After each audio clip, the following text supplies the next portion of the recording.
তো প্রথমটার অ্যান্সার হবে 10,000 কিলোমিটার। যেটা বলছিলাম যে বায়ুমণ্ডলের এক্স্যাক্টলি কোনো আলাদা ঊর্ধ্বতম বিস্তার সেভাবে গণনা করা যায় না, বায়ুমণ্ডল ঠিক কতটা বিস্তৃত সেটা বোঝা যায় না, বাট বিজ্ঞানীরা একটা মানে প্যারামিটার ওরা ধরে নিয়েছে যে 10,000 কিলোমিটার অবধি। এর বেশিও হতে পারে, কমও হতে পারে, বাট এটা রাউন্ড ফিগারে ধরে নিয়েছে, ঠিক আছে, 10,000। সো অ্যান্সার হবে 10,000 কিলোমিটার। সেকেন্ড কোশ্চেন, হেটেরোস্ফিয়ারের উচ্চতম অংশটি কি? উচ্চতম অংশটি হবে হচ্ছে হাইড্রোজেন স্তর। ওকে, 4টে স্তর রয়েছে। প্রথমটা কি? প্রথমটা দেখ, স্তর বলেছে, এখানে বলেছে হেটেরোস্ফিয়ারের উচ্চতম। উচ্চতম মানে কি? সব থেকে উপরে যেটা। হ্যাঁ, তাহলে ওপর থেকে প্রথমে কোনটা হবে? হ্যাঁ, হাইড্রোজেন স্তর। 4টি স্তর টোটাল রয়েছে, তার মধ্যে সব থেকে উপরে অর্থাৎ 3,500 থেকে সামথিং 10,000 অবধি যেই স্তরটা সেটা হচ্ছে হাইড্রোজেন স্তর। সো অ্যান্সার হবে হাইড্রোজেন স্তর। নেক্সট 3 নম্বর, উল্কাপিণ্ড পুড়ে ছাই হয় কোন স্তরে? অ্যান্সার হবে মেসোস্ফিয়ার। মেসোস্ফিয়ার, ওকে। তারপরে প্রাকৃতিক সৌরপর্দা কি? প্রাকৃতিক সৌরপর্দা কি হবে বলতো? এটা তো একদম ইজি, এটা 9এও হয়তো তোরা পড়েছিস ভূগোলে। ওজোনোস্ফিয়ার বা ওজোন স্তর, হ্যাঁ এক্স্যাক্টলি। নেক্সট, ওজোন ঘনত্ব। হ্যাঁ, এতক্ষণ লাগে কেন? হ্যাঁ হ্যাঁ,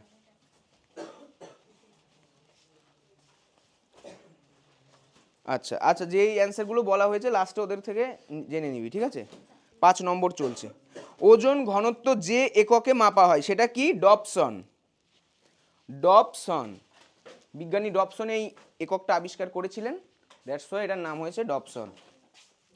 আচ্ছা, তারপর বায়ুমণ্ডল। আচ্ছা, বায়ুমণ্ডল না, তার আগে একটা রয়েছে, পৃথিবীর অ্যালবেডোর পরিমাণ কত? এই অ্যালবেডো জিনিসটা কি জানিস? অ্যালবেডো জিনিসটা হচ্ছে মূলত এই পৃথিবীতে, ঠিক আছে, সূর্য থেকে যে আলো আসে, যদিও সেটা জাস্ট 1% আসে, তাও সেটা অনেক, মানে সূর্যের যে পাওয়ার সেই তুলনায় খুবই নগণ্য। তো সেটাকে আমরা যদি 100% ধরি, অর্থাৎ সূর্যের যে আলোটা পৃথিবীতে আসছে তার যে 1% আলোটা, সেই 1% আলোটাকে আমরা যদি ওভারঅল পৃথিবীর জন্য ধর, এটা যদি পৃথিবী ধরি, পৃথিবীর জন্য যদি 100% ধরি, তাহলে তার মধ্যে 34%, ঠিক আছে, এই 34% হচ্ছে অ্যালবেডো। এখন অ্যালবেডো জিনিসটা কি? অ্যালবেডো হচ্ছে যেই জিনিসটা মানে পৃথিবী ফিরিয়ে দিচ্ছে, অর্থাৎ ধর এখানে সূর্য ধর একটা আলো দিচ্ছে, ঠিক আছে, তার মধ্যে কিছুটা বিকিরণ অবস্থায় পৃথিবী শোষণ করে নিচ্ছে। পৃথিবীর যে বিভিন্ন অংশ রয়েছে, মেঘ, ধূলিকণা, বায়ুমণ্ডল বা যে ভূপৃষ্ঠ, সেটাতে বাকি যে অংশটা, ঠিক আছে, 34% থেকে যে বাকি অংশটা সেটা শুষে নিচ্ছে পৃথিবী। আর যে 34% এটাকে বলা হয় নিষ্ক্রিয় সৌরতাপ। সক্রিয় সৌরতাপটা শুষে নিচ্ছে পৃথিবী নিজের মধ্যে, যার কারণে তাপমাত্রা পৃথিবীর একটা মানে সার্টেন অ্যামাউন্ট রয়েছে। আর যে বাকি অংশটা 34%, এটা হচ্ছে অ্যালবেডো। অ্যালবেডো কি? নিষ্ক্রিয় সৌরতাপ, অর্থাৎ যেই সৌরতাপটা পৃথিবী কি করছে? নিচ্ছে না, সেটা ফিরিয়ে দিচ্ছে, ঠিক আছে, বিকিরিত হচ্ছে না। তো এই অ্যালবেডোর পরিমাণ কত পার্সেন্ট? 34%। ওকে, আর 64% যেটা রয়েছে সেটা পৃথিবী কি করছে? বিভিন্ন মাধ্যমে অ্যাবজর্ব করে নিচ্ছে, শুষে নিচ্ছে। নেক্সট, বায়ুমণ্ডল কোন পদ্ধতিতে সর্বাধিক উত্তপ্ত হয়? কোন পদ্ধতিতে? হ্যাঁ, বিকিরণ পদ্ধতিতে সব থেকে বেশি উত্তপ্ত হয়, ঠিক আছে। 34%, পৃথিবীর অ্যালবেডোর পরিমাণ কত? 34%। আচ্ছা, বিকিরণ পদ্ধতিটা জানিস তো? বিকিরণ পদ্ধতিটা হচ্ছে সূর্য যখন তাপমাত্রা মানে আলো বা তাপ যেটা পাঠাচ্ছে সেটা কি হচ্ছে? তড়িৎ মাধ্যমে বিকিরিত হয়ে পৃথিবীতে অ্যাবজর্ব হচ্ছে, মানে পৃথিবী শোষণ করছে সেটা কোন মাধ্যমে? তড়িৎ মাধ্যমে, ঠিক আছে। সেই আলোটা ডাইরেক্ট অ্যাবজর্ব হচ্ছে না, একটা তড়িৎ মাধ্যমে সেটা পৃথিবীর বুকে বা ভূপৃষ্ঠে সেটা অ্যাবজর্ব হচ্ছে, শোষিত হচ্ছে, সেটা হচ্ছে বিকিরণ পদ্ধতি। এছাড়াও আরও অনেক পদ্ধতি রয়েছে, বাট বিকিরণ পদ্ধতিতে সব থেকে বেশি পৃথিবী সূর্যের যে তাপ বা আলো সেটাকে শোষণ করে। নেক্সট, উচ্চতা বৃদ্ধিতে উষ্ণতা হ্রাসের হার প্রতি কিলোমিটারে কত? কি লিখেছিস? হ্যাঁ, 6.4 ডিগ্রি সেলসিয়াস পার কিলোমিটার। ওকে, নেক্সট, প্রধান গ্রিন হাউস গ্যাস কোনটি? কি দিয়েছিস? না, মিথেন না, CO2। হ্যাঁ হ্যাঁ, মিথেনের থেকেও CO2-র পরিমাণটা মানে বায়ুমণ্ডলে বেশি, যার কারণে গ্রিন হাউস গ্যাসের জন্য মূলত কার্বন ডাইঅক্সাইডকে ফার্স্টে রাখা হয় অ্যান্ড সেকেন্ড রাখা হয় মিথেনকে। ঠিক আছে, আচ্ছা এখন প্রশ্ন হয় না যে এত তো নাম রয়েছে, গ্রিন হাউস গ্যাসই নাম কেন? গ্রিন হাউস যে ওয়ার্ডটা, গ্রিন হাউস, এর সঙ্গে গ্যাসগুলোর নাম রাখার কারণ কি? অনেক তো ওয়ার্ড রয়েছে, গ্রিন হাউসই কেন জানিস কেউ?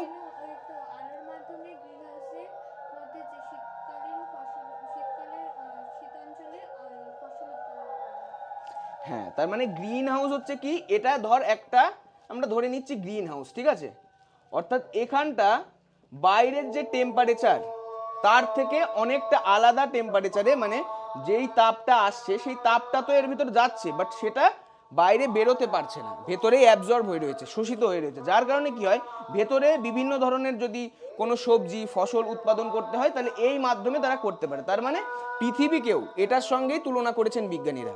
অর্থাৎ গ্রিন হাউস এই যে গ্যাসগুলো রয়েছে, কার্বন ডাইঅক্সাইড, মিথেন, এগুলো কি করছে, এগুলো পৃথিবী থেকে মানে সূর্য থেকে পৃথিবীতে যেই আলো বা তাপটা আসছে সেই তাপটা তো শোষিত হওয়া উচিত, মানে বিকিরিত হয়ে যাওয়া উচিত, সেটা হচ্ছে না। এই কার্বন ডাইঅক্সাইড বা মিথেন এই জিনিসগুলো কি করছে, পৃথিবীতে যেই তাপটা আসছে সেটাকে সমানভাবে মানে ছুড়ে দিতে পারছে না, ঠিক আছে, সেটাকে ত্যাগ করতে পারছে না, যার কারণে কি হচ্ছে, পৃথিবীর উষ্ণতাটা বেড়ে যাচ্ছে, ওটা অ্যাবজর্ব হয়ে রয়েছে, ওটা বাইরে আর নিষ্কাশিত হচ্ছে না, ঠিক আছে, দ্যাটস ওয়াই এটাকে বলা হয় গ্রিন হাউস গ্যাস। ওকে, নেক্সট, সমুদ্র পৃষ্ঠে গড় বায়ুচাপ কত? কত দিয়েছিস? কেউ করিসনি এটা?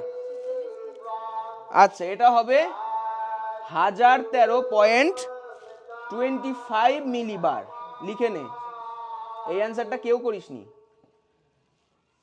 1013.25 বা 2 দিলেও হবে, ঠিক আছে, মিলিবার। মিলিবারটা হচ্ছে কি, মিলিবারটা হচ্ছে একক। আর সমুদ্র পৃষ্ঠটাকে, এটা প্রশ্ন এটাও আসতে পারে যে পৃথিবীর প্রমাণ বায়ুচাপ কত, ঠিক আছে, প্রশ্নটা যদি এইভাবে না আসে যে সমুদ্র পৃষ্ঠে গড় বায়ুচাপ কত, এইভাবে না দিয়ে এটাও দিতে পারে যে পৃথিবীর মানে প্রমাণ বায়ুচাপ কত। সমুদ্র পৃষ্ঠটাকে বা সি লেভেল সারফেস যেটাকে বলা হয় সেটাকে সবসময় প্রমাণ ধরা হয়। দেখবি যখন কোনো পর্বত বা পাহাড়ের উচ্চতা মাপা হয় তখনও কিন্তু এই সমুদ্র পৃষ্ঠ থেকেই ওটাকে প্রমাণ ধরেই সেটার উচ্চতাটা মাপা হয়, ঠিক আছে।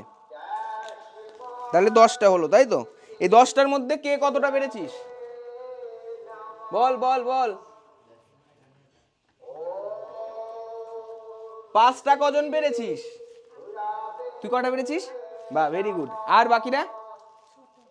বাহ, আর বাকিরা? 2টো।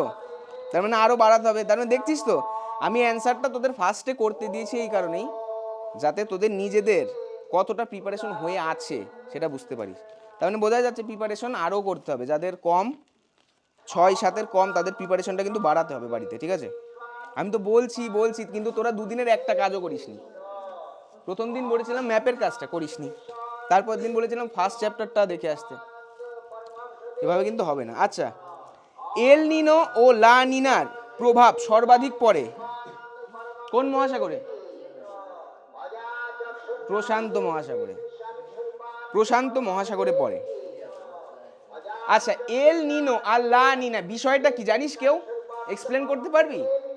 তুই পারবি এক্সপ্লেন করতে? আচ্ছা, তাহলে এই বিষয়টা বলে দিই। এই জিনিসগুলো শর্টের সঙ্গে তোদের বটটাও কিন্তু হয়ে যাচ্ছে, ঠিক আছে, বিষয়গুলো একটু একটু করে বুঝে রাখ। প্রথমে জয় জয় কে করছে? জয় জয়কার বাইরে গিয়ে করিস। ভালো রেজাল্ট করলে তারপর তোদের জয় জয়কার বাড়ির লোক করবে, পাড়া প্রতিবেশী করবে, যেন নিজেদের জয় জয়কার যাতে হয় সেই চেষ্টা কর, লোকের জয় জয়কার করে লাভ নেই। ওকে,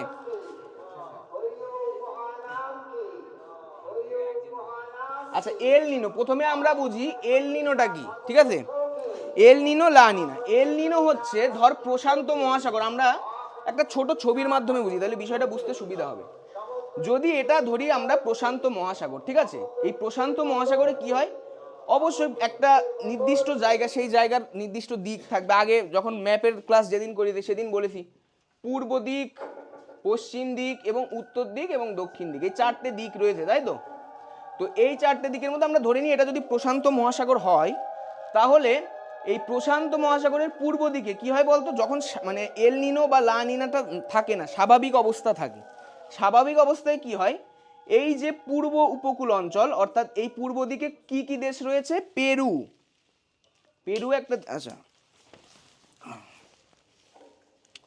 পেরু একটা দেশের নাম, পেরু আর ইকুয়েডর, ঠিক আছে, ইকুয়েডর, এটা হচ্ছে কি এই অঞ্চলে পূর্ব মানে পূর্ব উপকূলের দুটো দেশ। তো এই দিকে পূর্ব উপকূলটা যখন সাধারণ অবস্থা থাকে তখন এখানটা কি হয়, এখানটার মানে উষ্ণতাটা নর্মাল থাকে, ঠিক আছে, অর্থাৎ যেভাবে উষ্ণতা সমুদ্র অঞ্চলে হয় সেই পরিমাণই থাকে। বাট যখন সাধারণ অবস্থাটা না থাকে, এল নিনো প্রভাব শুরু হয়, তখন কি হয়, তখন এই পূর্ব উপকূলটাতে যে এইটা চলে মানে হাওয়াটা চলে, সেটা ঠান্ডা হাওয়াটা চলতে থাকে, ঠিক আছে। আর আমরা কি জানি, বাতাস বা হাওয়া যত ঠান্ডা হয় তত কি হয়, ভারী হয়, শীতল হয়।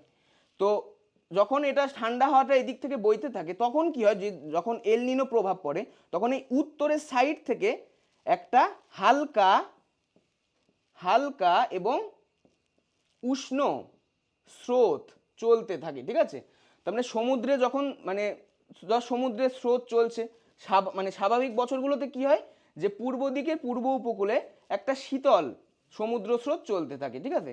তো শীতল সমুদ্র স্রোত যখন চলবে তার মানে ওখানকার হাওয়াটাও ঠান্ডাই হবে। কিন্তু যখন এল নিনো হয় তখন কি হয়, উত্তর দিকে একটা মানে উষ্ণ এবং হালকা, আমরা জানি কি যে হাওয়া যখন উষ্ণ হয়ে যায় তখন হালকা হয়ে যায় এবং বেশি জায়গা জুড়ে থাকে। তো উত্তর দিকে যখন এল নিনোর প্রভাব পড়ে তখন উত্তর দিক থেকে কি হয়, একটা উষ্ণ এবং হালকা হাওয়া চলতে থাকে, যার কারণে তখন সমুদ্রের জলটাও কি হয়, সমুদ্রের জলটাও তখন উষ্ণ হয়ে যায়, যার কারণে এই পূর্ব উপকূলে তখন কি হয়, পূর্ব উপকূলে তখন একটা মানে নিম্নচাপের সৃষ্টি হয়। নিম্নচাপ কি, তার মানে আশেপাশের যে অন্যান্য অঞ্চল দেখা গেল পশ্চিম বা দক্ষিণ, এই অঞ্চলের যে বায়ুগুলো এই নিম্নচাপ অঞ্চলে আসে, নিম্নচাপ অঞ্চলে যখন আসে তখন এই জায়গাটা কি হয়, ভারী বৃষ্টিপাত হয়। আমরা জানি কি, যখন যে আমরা বলি যে 3 দিন ধরে 4 দিন ধরে বৃষ্টিপাত হচ্ছে, কেন হচ্ছে, কারণ নিম্নচাপ হয়েছে, নিম্নচাপে ঝড় বৃষ্টি বন্যা এইগুলো দেখা যায়। তার মানে তখন যখন এল নিনোর বছরটা হয় তখন এই পূর্ব উপকূলে কি হয়, ভারী বৃষ্টিপাত হয়, ঠিক আছে, ভারী বৃষ্টিপাত হয়। আর অপর দিকে যে পশ্চিম সাইডটা, তখন এদিকে কোনো মানে বৃষ্টিপাত হওয়ার সম্ভাবনা নেই, পুরো অপোজিট, তখন এই সাইডে কি হয়, খরা হয়, অর্থাৎ এই সাইডে কোনো বৃষ্টি হয় না, খরা হয়, ঠিক আছে, অনাবৃষ্টি হয়।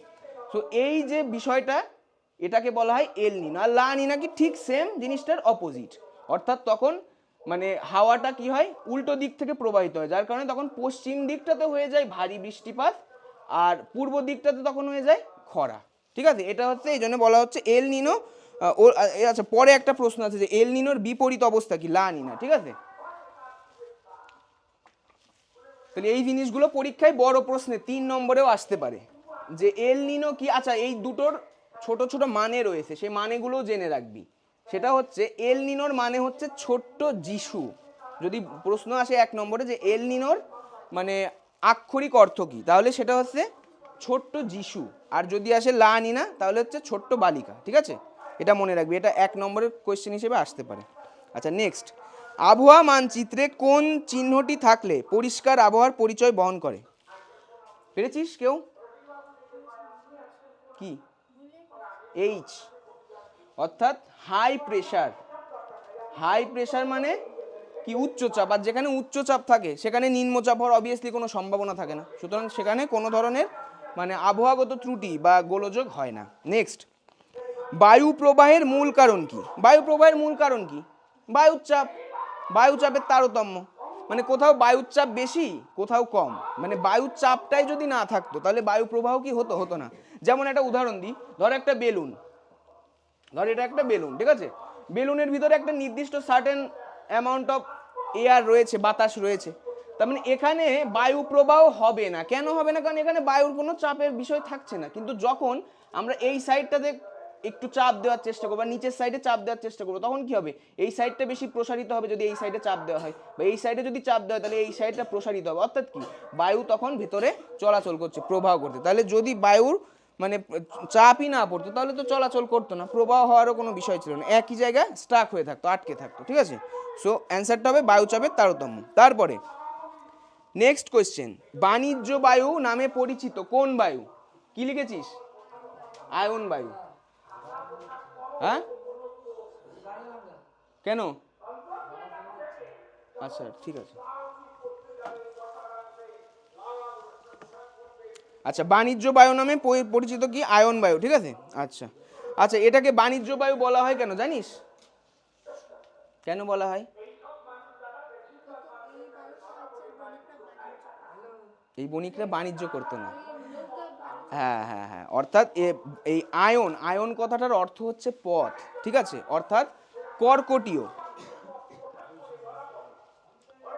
এই অংশটাকে বলা হচ্ছে কর্কট ক্রান্তি রেখা, আর এই অংশটা হচ্ছে মকর ক্রান্তি রেখা, আর এটা নিরক্ষরেখা। ঠিক আছে, সো এই জায়গাটা থেকে যখন মানে সাপোজ দেখা গেল তারা নাবিকরা নিচের দিকে আসছে বা তারা দেখা গেল ওপর দিকে যাচ্ছে মকর ক্রান্তি রেখা থেকে, তখন কি হয়, এই জায়গাটা যেহেতু শান্ত বলয় যার কারণে এই দুটো অংশেও কিন্তু প্রভাবটা কিছু হলেও পড়ে, সুতরাং শান্ত বলয় হওয়ার কারণে এই জায়গাটা কি হয়, বায়ু প্রবাহটা কম হয়, তখন স্টাক হয়ে যায়, আটকে যায়।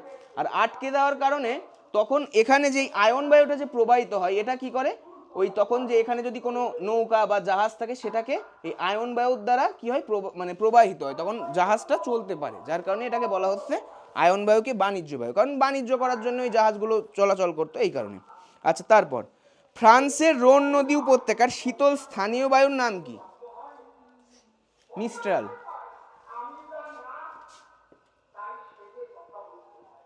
মিস্ট্রাল। তারপর অর্শ অক্ষাংশে অবস্থিত কোন চাপ বলয় বা কোন বলয়? কি দিয়েছিস? হ্যাঁ আয়।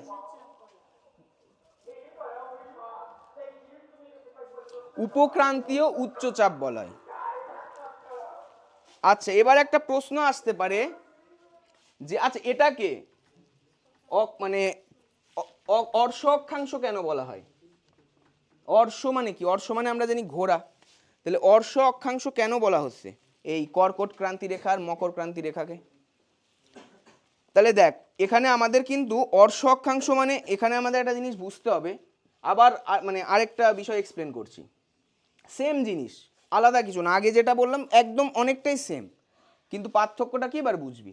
ধর কর্কট ক্রান্তি রেখা আর মকর ক্রান্তি রেখা, ঠিক আছে, মাঝখানে কি রয়েছে? শান্ত বলয় অর্থাৎ ডোলড্রামস রয়েছে।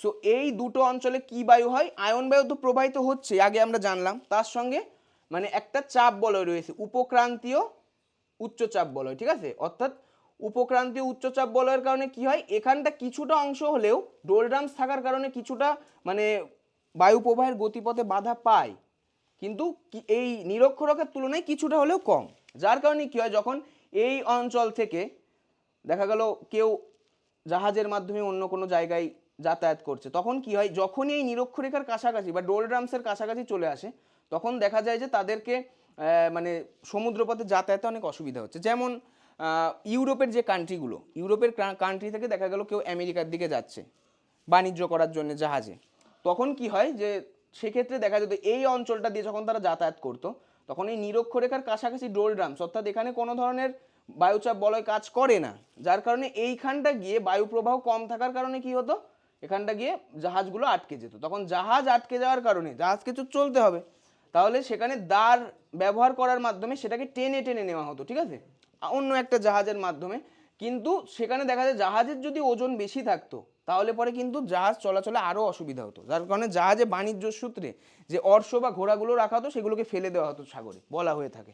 তো যার কারণে এই অক্ষাংশ অর্থাৎ কর্কট ক্রান্তি রেখা আর মকর ক্রান্তি রেখা এই দুটো অক্ষাংশকে বলা হয় অর্শ অক্ষাংশ। অর্শ মানে ঘোড়া। ঠিক আছে, নেক্সট উপক্রান্তীয় উচ্চচাপ বলয়। কর্কট ক্রান্তি রেখা এই দুটো আমি বললাম অর্শ অক্ষাংশের বাকি যে দুটো নাম, মানে কর্কট ক্রান্তি রেখা বা মকর ক্রান্তি রেখা বা কর্কট অক্ষাংশ বা মকর অক্ষাংশ, সেটার আরেকটা নাম যে অর্শ অক্ষাংশ, কেন সেটা এক্সপ্লেন করলাম। আর অ্যান্সারটা কি হবে? উপক্রান্তীয় উচ্চচাপ বলয়। মানে এখানে বাতাসের একটা চাপ বলয় কাজ করে। উপক্রান্তীয় মানে, ক্রান্তীয় মানে কি? ক্রান্তীয় মানে ধর এটা যদি পৃথিবী হয়, এই 5টা ভাগে আমরা 7টা ভাগে যদি ভাগ করি, তার মানে এই যে দুটো, এটা হচ্ছে নিরক্ষরেখা আর এটা হচ্ছে ক্রান্তীয় দিক, মানে একটা উপরের দিকে উত্তর দিকে, একটা দক্ষিণ দিকে, মানে ক্রান্তের কাছাকাছি, যার কারণে এটাকে উপক্রান্তীয় বলয় বলা হয়। ঠিক আছে, উচ্চচাপ বলয়, এখানে উচ্চচাপ বলয় কাজ করে। দেন টর্নেডো মার্কিন যুক্তরাষ্ট্রে কি নামে পরিচিত? এটা পারার কথা। কি লিখেছিস এটা? হ্যারিকেন লিখেছিস না টুইস্টার লিখেছিস? করিস না এটা কেউ? টুইস্টার। টর্নেডো মার্কিন যুক্তরাষ্ট্রে টুইস্টার নামে পরিচিত। আচ্ছা, তারপরে নেক্সট, একটি জিওস্ট্রপিক বায়ুর উদাহরণ দাও। এটা হবে জেট বায়ু। জেট বায়ু কি? যেটা একদম সমানভাবে চলে। এখন প্রশ্ন হবে কেন সমানভাবে চলে, কেন? আঁকা বাঁকাও তো চলতে পারে। আঁকা বাঁকা চলে না একটাই কারণে, কারণ এই পৃথিবীটা কি হচ্ছে? ঘুরছে, আবর্তন হচ্ছে। আবর্তন হওয়ার ফলে কি হয়? আমাদের এই পৃথিবীর আশেপাশ ঘিরেই তো বায়ুমণ্ডল রয়েছে। তার মানে পৃথিবীটা যখন আবর্তন হচ্ছে, তখন কিছুটা যেই বায়ুমণ্ডলটা সেটা বিক্ষিপ্ত হচ্ছে একটা বলের কারণে, সেন্ট্রিফিউগাল ফোর্স। তাই এই ফোর্সটাকে কি বলা হচ্ছে? কোরিওলিস বল। পরবর্তীতে যখন ওটা বোঝাবো তখন আমি ওটা বলে দেবো। কোরিওলিস বলের কারণে কি হচ্ছে? বায়ুমণ্ডলটা কিছুটা হলেও বিক্ষিপ্ত হচ্ছে। কিন্তু বায়ুটা যখন কিছুটা বিক্ষিপ্ত হয়, আবার যখন বায়ু মানে বায়ুমণ্ডলের ভিতরে সমরেখা বলে একটা কনসেপ্ট রয়েছে। সমরেখা মানে কি? অর্থাৎ নির্দিষ্ট একটা অঞ্চলে, ধর পৃথিবীর এই নির্দিষ্ট একটা অঞ্চলে কতটুকু জায়গা জুড়ে কতটুকু উষ্ণতায় বায়ুটা প্রবাহিত হচ্ছে, সেই রেখাটা নির্ণয় করা হয়। তাহলে ভেতরেরও একটা শক্তি কাজ করছে, আবার বাইরেরও একটা শক্তি কাজ করছে। তার মানে দুই দিক থেকে যখন শক্তিটা কাজ করে, তখন এই জেট বায়ুটা কি হয়? সমানভাবে, অর্থাৎ একটা দড়ি যদি এদিক থেকে টানিস, এদিক থেকে না টানিস, তাহলে কি হবে? এদিকে চলে যাবে। আবার এদিক থেকে যদি টানিস, এদিকে না টানিস, তাহলে এদিক চলে যাবে। কিন্তু দুই দিক থেকে যখন দুটো বিপরীতমুখী শক্তি দেওয়া হয়, তখন কি হবে? সমান থাকবে। যার কারণে এটা জেট বায়ু বলা হয়। ঠিক আছে, জিওস্ট্রপিক বায়ু। আচ্ছা, নেক্সট, বায়ুর আর্দ্রতা কোন যন্ত্রের সাহায্যে মাপা হয়? হ্যাঁ, হাইগ্রোমিটার। নেক্সট, ঋতু পরিবর্তন দেখা যায় না কোন জলবায়ুতে? নিরক্ষীয় জলবায়ুতে। আচ্ছা, তারপর দিন ও রাতের পার্থক্য মানে তাপমাত্রার